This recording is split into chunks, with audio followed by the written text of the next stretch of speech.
സമ്മതമില്ലാത്ത കാര്യം അമ്മയടക്കം പറഞ്ഞു. അമ്മയ്ക്ക് ഞങ്ങൾ എല്ലാരും അതാണ് ഞാൻ പറയുന്നത്.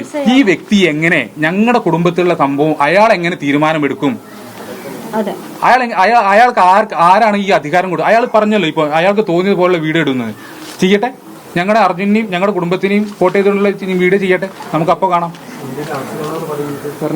അത് പറഞ്ഞു സംസാരിച്ച അദ്ദേഹം നിസ്സഹാവസ്ഥനാണ്. അദ്ദേഹം പറഞ്ഞാൽ ഇയാൾ കേൾക്കില്ല. ഇതിനപ്പുറത്ത് എന്തെങ്കിലും പ്രശ്നം വരികയാണെങ്കിൽ പറഞ്ഞുതരാം. ഇതിനപ്പുറത്ത് എന്ത് പ്രശ്നം വരികയാണെങ്കിലും അതിനുള്ള മൊത്തം തെളിവ് എൻ്റെ ഉണ്ട്. ആരും, അതായത് സ്വന്തം കുടുംബക്കാർ വരെ മുക്കാളെ പറ്റി പറയുന്ന സാധനങ്ങൾ എൻ്റെ കയ്യിലുണ്ട്. ആരും അതിനെ പറ്റി പേടിക്കേണ്ട ആവശ്യമില്ല.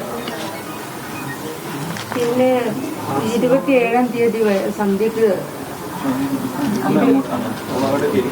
27-ാം തീയതി സന്ധ്യക്ക് മനാഫ് ഒരാളെ കൊണ്ടുവന്നിട്ട് പറഞ്ഞു 2.5 മാസത്തെ സെന്റ് ഓഫ് കൊടുത്തിട്ട് വിടുകയാണ്.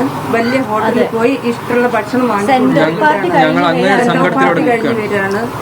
നാളെ അർജുൻ വന്നിട്ട് ഈ ആള് പോവുള്ളൂ. ഇവിടെയൊക്കെ എല്ലാവർക്കും ഒരു ആഘോഷമാകുമ്പോൾ ഞങ്ങൾ സങ്കടത്തിൽ നിൽക്കുമ്പോൾ അത് അയാൾ സെന്റ് ഓഫ് നടത്തിയിട്ടാണ് ആഘോഷിച്ചത്. ഇതൊന്നും ഞങ്ങൾക്ക് ഇവിടെ വന്ന് പറയേണ്ട ആവശ്യമില്ല, പറയിപ്പിച്ചതാണ്. ഞങ്ങളിതൊക്കെ നിർത്തിയതാണ് മെഞ്ഞാണ്. അതായത് 3 ദിവസം ഞങ്ങളെല്ലാം നിർത്തി ബാക്ക് ടു ലൈഫിലേക്ക് വന്ന ആൾക്കാരാണ്. അത് ഞങ്ങൾ റൂമിൽ കുറെ ആളുകളുണ്ട്, ഞങ്ങളെ കസിൻസ് ഒക്കെ റൂമിൽ ഇങ്ങനെ വിഷമിച്ചിരിക്കുകയാണ്. എന്നോടാന്ന് പറഞ്ഞു, അമ്മേ ഞങ്ങൾ വന്നിട്ടോ, എൻ്റെ അടുത്തൊരാളെ കൊണ്ടുവന്നു, ഈ ആൾക്ക് ഞാൻ സെന്റ് ഓഫ് ഇട്ട് കൊടുത്തതാണ്. പിന്നെ ഞങ്ങളെ സെന്റ് ഓഫ് പാർട്ടി കഴിഞ്ഞ് വരികയാണ്. 2.5 മാസത്തെ ഇതിട്ട് സെന്റ് ഓഫ് കഴിഞ്ഞ് ഇന്ന് പിരിച്ചു വിടുകയാണ്. ഞങ്ങളുടെ ജീവിതത്തിൽ തിരിച്ചു വരാൻ മനാഫ് എന്ത് വേണം ആക്കിക്കോട്ടെ എന്ന് വിചാരിച്ചു. പക്ഷെ ഇത് നിർത്തുന്നില്ല.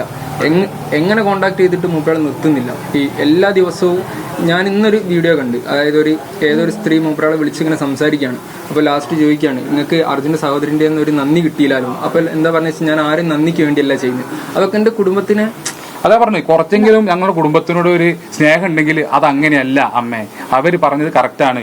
ഇത് ഇങ്ങനെ തന്നെയാണ് കാര്യങ്ങൾ എന്നുള്ളത് അങ്ങനെ പറയാണ് അദ്ദേഹം ചെയ്യേണ്ടിയിരുന്നത്. അതിന് മറിച്ച് ഇപ്പോഴും അദ്ദേഹത്തിന്റെ മനസ്സിലിരിപ്പ് നിങ്ങൾ മനസ്സിലാക്കണം. ഏത് തരത്തിലുള്ള വൈകാരികതയും ചൂഷണം ചെയ്ത് മുന്നോട്ട് പോകുക എന്നുള്ള ഒറ്റ ഉറപ്പുള്ളൂ. ഇതിനൊക്കെ തെളിവ് ഞങ്ങളെടുത്തു. ഞങ്ങൾ വെറുതെ പറയില്ല. അത് ഇതിന് പുറകിൽ എന്താ കേസ് അത് ഞങ്ങൾ കൊടുക്കുകയാണെങ്കിൽ നമ്മൾ ഫുൾ എവിഡൻസ്, എല്ലാ കാര്യങ്ങൾക്കും എല്ലാ എവിഡൻസും നമ്മൾ എടുത്തു. ഇന്നിപ്പോ കൃഷ്ണപ്രിയ വിളിച്ചിട്ട് പോലും എടുത്തിട്ടില്ല. ഞാനൊരു 10-20 മെസ്സേജ് അയച്ചിട്ടുണ്ട്. ഒക്കെ റീഡ് ചെയ്യാൻ പോവുക. കാരണം മൂപ്പറാക്ക് ഇതിന് പിന്നോട്ട് പോകാൻ പറ്റില്ല. ആ ഒരു ലെവലിൽ എത്തിയതിനെ കൊണ്ട് താവുന്നില്ല. എത്ര കോണ്ടാക്ട് ചെയ്തിട്ട് നിർത്തുന്നില്ല. പിന്നെ പിന്നെ കമന്റുകൾ, നെഗറ്റീവായിട്ടുള്ള കമന്റുകൾ മാത്രമാണ് നമുക്ക് വരുന്നത്. നമ്മളെ സ്നേഹിക്കുന്ന ആൾക്കാർ പിന്നെ വിളിച്ച് ചോദിക്കുക, ഇങ്ങനെ എന്താണ് ഇവിടെ നടക്കുന്നത്, ഇങ്ങനെയൊക്കെയാണോ, എന്തൊക്കെയാണെന്ന്. അപ്പോൾ അവർക്കും നമ്മൾ എക്സ്പ്ലനേഷൻ കൊടുക്കേണ്ട ഒരു സാഹചര്യം വരികയാണ്. അത് ഞങ്ങളെ സംബന്ധിച്ചിടത്തോളം വളരെ വേദനാജനകമായ ഒരു കാര്യം തന്നെയാണ്. നമ്മൾ തകർന്നു പോയി, തുടക്കം മുതലേ നമ്മൾ തകർന്നു പോയപ്പോൾ നമ്മളെ കൂട്ടിപ്പിടിച്ച് കൊണ്ടുവരുന്നത് നമ്മുടെ ചേച്ചിയും ചേട്ടനാണ്. അപ്പോൾ അവർക്കെതിരെ എന്ത് വന്നാലും നമ്മളത് പ്രതികരിക്കും.